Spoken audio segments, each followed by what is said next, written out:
be careful not to come away with the mistaken idea that the freest and most liberal societies are the worst.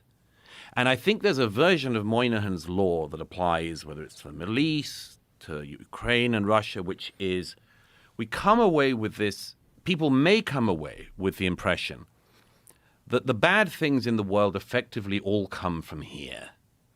And there is quite a lot to be said for some of that, but there's not everything to be said.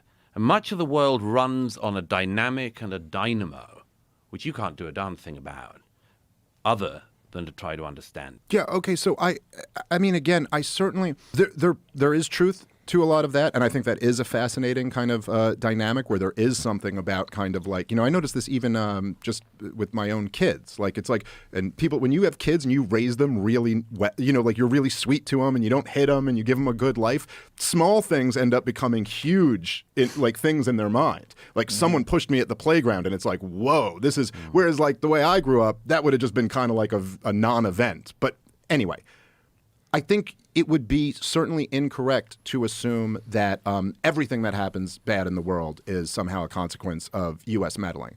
I also think that there's people on the other side here, maybe the people who are more neocon-leaning, more war hawky-leaning, they have a tendency to only focus on the bad things that everybody else does and act like our policies have no impact on this. Should be ridiculous. So very specifically, with the Russian invasion of Ukraine, and I'll just get two bullet points on this, and we could talk about a lot of this.